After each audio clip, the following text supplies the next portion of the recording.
Welcome back to the Alcohol Tipping Point podcast. I'm your host, Debbie Maisner. I'm a registered nurse, health coach, and alcohol-free badass. And today I wanted to do an episode about how do you know if you have a drinking problem? Because this question has come up a few times.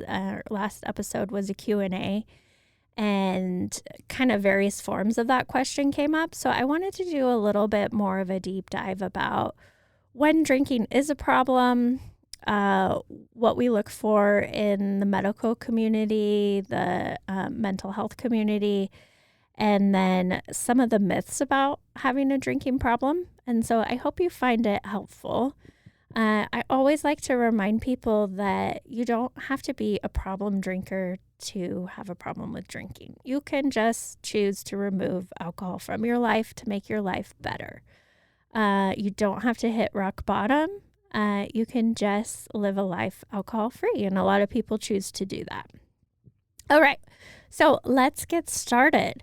So first of all, the other thing I like to tell people is you don't have to be an alcoholic. You do not have to call yourself an alcoholic. In fact, the medical community doesn't use the term alcoholic in diagnosing alcohol disorders.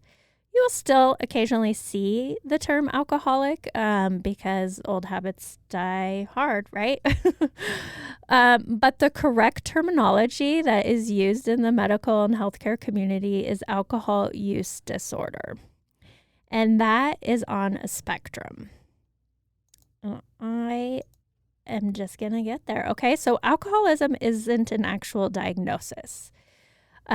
What it is a spectrum of alcohol use disorder, and that ranges from mild to moderate to severe. And basically what it is, it's a medical condition characterized by an impaired ability to stop or control alcohol use despite adverse social, occupational, or health consequences. So it means like you're not able to stop drinking even though you logically want to, and even though maybe it is causing you some social relationship problems or job problems or health consequences. Maybe your liver function test came back abnormal after your wellness exam. All right, so how do you know if someone has alcohol use disorder? Since it's on a spectrum, like I said, from mild to moderate to severe, those are the three categories. What we do is we ask a series of questions, and depending on how many yes answers you have, it puts you in a certain category. So either mild, you would answer to 2 or 3 of those questions. Moderate alcohol use disorder, you would answer yes to 4 or 5 of those questions. And severe alcohol use disorder, you would answer 6 or more. Again, this is just a way for us to measure. In the medical community, we like to measure things, and sometimes it's hard to measure something that's subjective. And that occurs in a lot of mental health issues like depression, anxiety. You know, it's really hard with something that's so subjective and has to deal with how you're feeling and how you're perceiving how you feel. It's hard to correctly measure it. So this is just one tool that is used to help measure alcohol use. And so what I'm going to do is ask you these questions and just keep track of how many yeses you have, because these are the questions used in the alcohol use disorder questionnaire. And also this alcohol use disorder questionnaire, this comes from the Diagnostic Manual for Psychological Disorders. They call it the DSM. And it's been around, the alcohol use disorder category has been around, I believe, since the 1980s. It's kind of changed a bit, but this is the most current set of questions. Okay, so, and if you want to write these down, you can, or just kind of keep a tally of what you answer to. There are 1, 2, 3, 4, 5, 6. Gosh, I believe there are like 12 questions. All right, so in the past year, have you had times when you ended up drinking more or longer than you intended to? And I'm going to keep track along with you guys. I'm going to reflect to when I was drinking. In the past year, have you more than once wanted to cut down or stop drinking or tried to but couldn't? In the past year, have you spent a lot of time drinking or being sick as a result of drinking? In the past year, have you experienced cravings for alcohol or the strong need for a drink? In the past year, have you noticed that drinking or being sick from drinking caused problems at home, work, or school? And have you continued to drink even though it was causing trouble with your family or your friends? So you can see how some of them are subjective, like what does it mean causing trouble? That could be a subjective question, but just do your best. All right, we got 5 more questions here. In the past year, have you given up or cut back on activities that were important or interesting to you or gave you pleasure in order to drink? More than once, have you gotten into situations while or after drinking that increased your chances of getting hurt, such as driving, swimming, using machinery, walking in a dangerous area, or having unprotected sex? In the past year, have you continued to drink even though it was making you feel depressed or anxious or adding to another health problem, or after having had a memory blackout? And in the past year, have you had to drink much more than you once did to get the effect you want, or found that your usual number of drinks had much less effect on than before? And then our last question is, in the past year, have you found that when the effects of alcohol were wearing off, you had withdrawal symptoms such as trouble sleeping, shakiness, restlessness, nausea, sweating, a racing heart, or a seizure, or sense things that were not there? Okay, so those are the questions. And then again, what it does is you add up your yes answers. And if you answer yes to 2 or more questions, then you have some form of alcohol use disorder. I will tell you I answered 7, so that would have put me in the severe category of alcohol use disorder. So mild would be answering 2 to 3 yeses, moderate would be answering 4 to 5, and severe would be answering 6 or more. Okay, so that just kind of gives you an idea. I just wanted you to hear the mental health community perspective and the medical community perspective on that. Again, it doesn't matter where you fall on the category. Again, I just go back to, would removing alcohol from your life make your life better? And if the answer is yes, well, there you go. Why don't you try?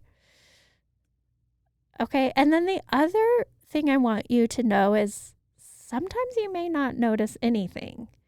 You may not have had any of those issues. You might not have answered yes, but yet you still want to remove alcohol from your life. And that's okay. Totally okay. Now I'm going to get into a little bit about the myths of addiction and having a problem with alcohol.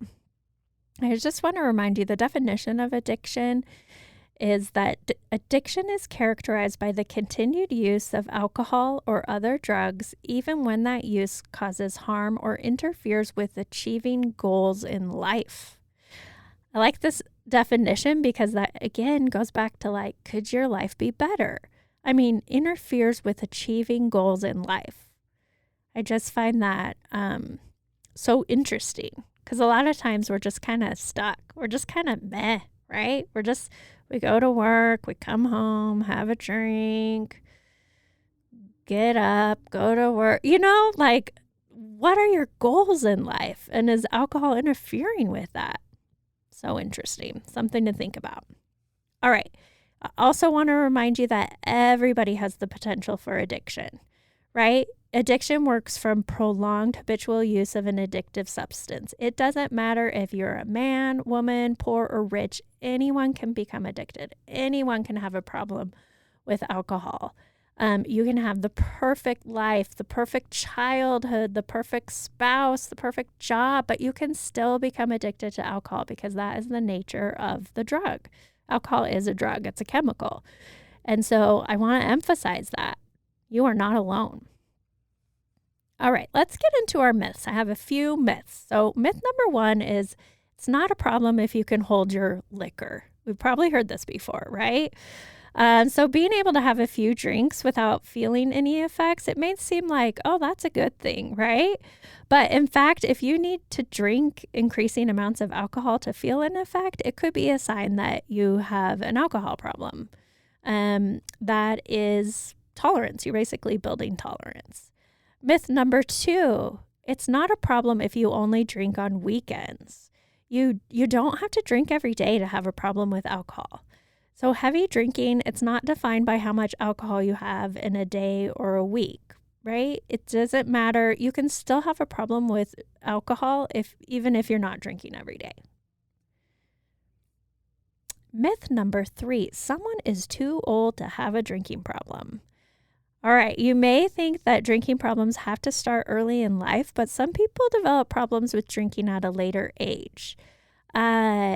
Part of it is because you may be on medication.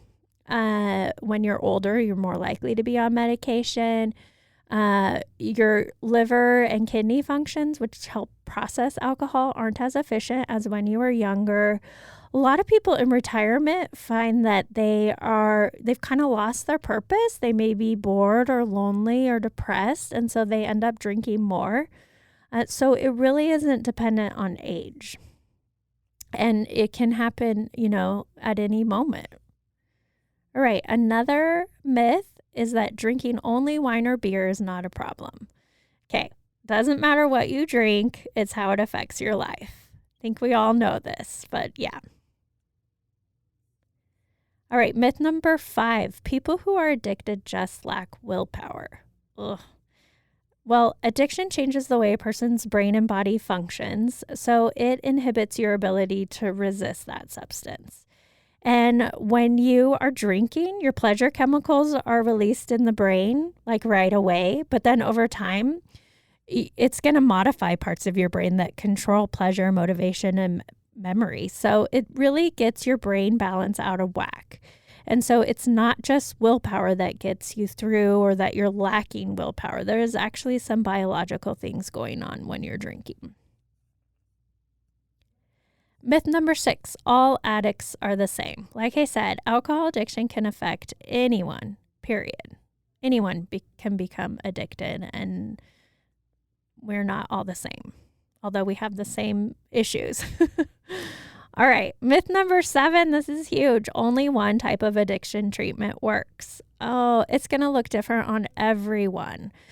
So that doesn't mean that one process works better than the other. It should be individualized to address your needs. Everyone's unique. And so how you decide to break up with alcohol, well, that's going to be unique too. For some people, that might be inpatient rehab. For others, it might be doing it on their own. Some people like AA. Some people like to do alternative groups or online groups. There's Smart Recovery. You can go to your therapist. You can join other groups. Like I said, there's so many different ways to treat this. And it's on a spectrum too. It's alcohol use disorder runs from mild to severe. So your treatment options are going to vary as well. There's even some medication you can take to help with reducing cravings, like naltrexone, that you can do through your primary care provider. So I just want to emphasize that many, many different types of treatment work. You don't have to only go to AA and only go to inpatient rehab. So many options. All right. So my big takeaways for this episode is just that alcohol use disorders on a spectrum, that there's no one way to treat. No one is broken. This can happen to anyone. Recovery is possible. And just reminding yourself that would your life improve if you removed alcohol? And maybe that's enough. Maybe you just need to take away this one thing in your life and it can make the rest of your life so much easier. I was talking to someone in our group with the Alcoholiday, and she was saying like one of her goals was to simplify her life.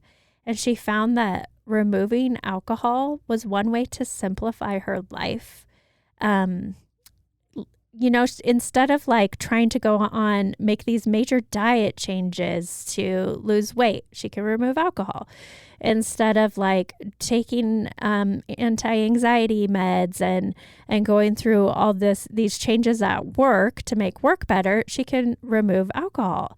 She can, if she wants to work on her relationship with her daughter or people in her lives, then what's something super simple she can do? Remove alcohol. It just makes everything else better and simpler and easier. So really powerful statement. All right. I hope that you found this helpful. Please reach out to me if you have any questions. You can email me at deb@alcoholtippingpoint.com or visit the website, alcoholtippingpoint.com. And then if you want to take just like a solo, easy 30-day break and see if your life is better when you remove alcohol, I'm going to link to the 30-day Solo Alcoholiday. Call it an alcoholiday because it is a gift that you're giving to yourself, like a holiday. But you can sign up for that. That's in my show notes. And that's just, if you want to do it on your own, it's an email only course. I will link to that. And then if you do join my newsletter, get any of my other freebies, then you'll automatically be on my list to receive information about joining a live group Alcoholiday, which is just where we all go together in a private group and take 30 days off together. And it's a super great way to take a break. All right. Thank you so much for listening. I hope that you have a wonderful day. I hope this was helpful for you. And maybe just for today, practice not drinking. Hey everyone, thank you so much for listening to this episode of the Alcohol Tipping Point. I'm always here for you guys, so please feel free to reach out and talk to me on Instagram at Alcohol Tipping Point and check out my website, alcoholtippingpoint.com. Again, I hope you can use these tips we talked about for the rest of your week. And until then, see you next time.